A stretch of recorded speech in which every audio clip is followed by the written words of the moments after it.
Terus lihat nih ada kasusnya Loli, dia lagi ngehina Iya. Ini juga di Twitter rame banget. Coba lihat deh videonya. sama sih di TikTok juga rame. Iya, ini juga. Iya, coba lihat ya. Dulu ya.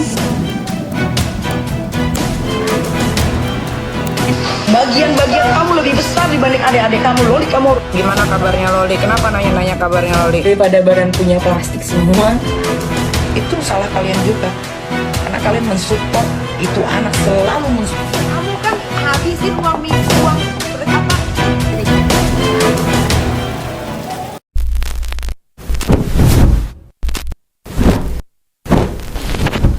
Awalnya Loli ini membangkang, selain adanya dukungan pergaulan dari teman-temannya, ternyata dia itu merasa selama ini Nikita ini selalu mengekangnya, terus terlalu memberi banyak aturan, sehingga dia tuh merasa muak sama apa yang telah Nikita lakukan kepada dirinya. Akhirnya Loli ini di DO dari sekolahnya, akhirnya dia pulang ke Indonesia, tetapi dia memilih untuk tinggal terpisah oleh ibunya. Dia nggak mau tinggal satu rumah sama ibunya.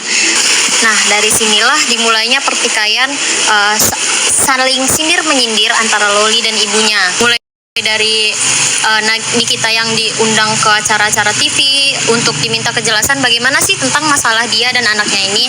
Nah, dari sana Loli merasa geram karena Loli berpikir ibunya ini terlalu playing victim. Loli ini kurang menerima apa yang pendapat yang ibunya sampaikan di media televisi, sehingga membuat berita itu semakin besar, semakin melebar kemana-mana.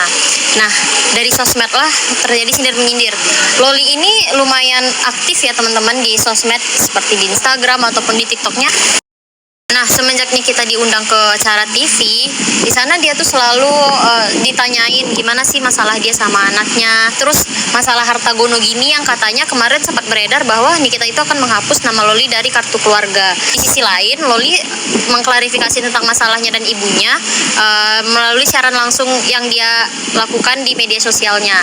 Nah, dari sana Loli ini banyak bercerita tentang gimana sikap Nikita, gimana Loli ini bisa menjadi sekarang ini itu karena ada pengaruh dari Nikitanya juga.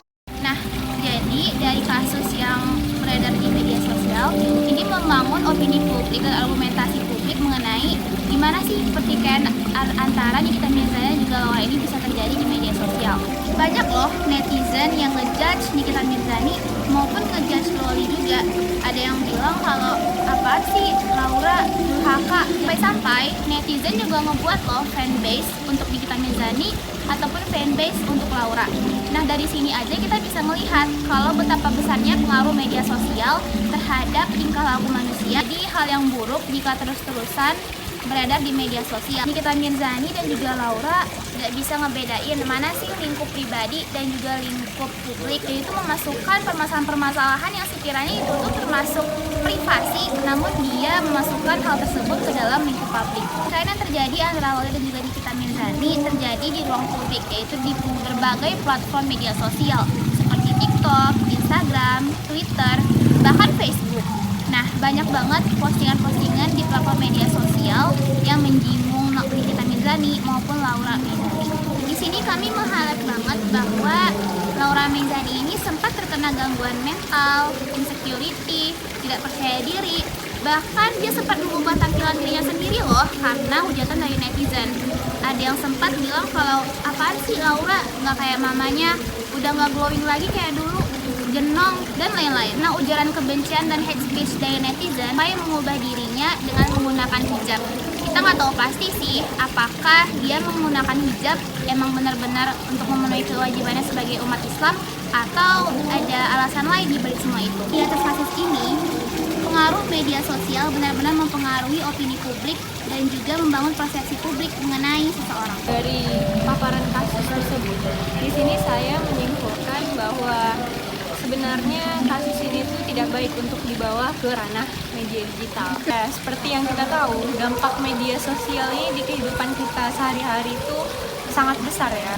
Karena bisa saja dengan para pengikut dari pihak Nikita Mirzani ataupun pihak Laura Mirzani itu malah mengikuti perilaku mereka. Padahal seperti yang kita ketahui, banyaknya pertikaian yang terjadi baik dari masyarakatnya ke Laura Mezani ataupun Nikita, dan juga dari Laura terhadap Nikitanya sendiri, itu bisa menyebabkan konflik yang berkepanjangan. Apalagi Nikita Mirzani dan juga Laura Mezani adalah seorang influencer yang dimana mereka pasti akan membawa dampak kepada para pengikutnya. Seharusnya memang kasus ini tidak diangkat ke dalam ranah media digital. Media sosial ini memiliki dampak yang sangat besar di kehidupan masyarakat. Masyarakat selalu tahu info dari media sosial ya. Sehingga menurut saya dengan adanya kasus ini itu lebih baik tidak dibawa ke ranah media digital, lebih baik diselesaikan secara ranah pribadi saja. Waduh, kacau banget sih Nikita Mirzani.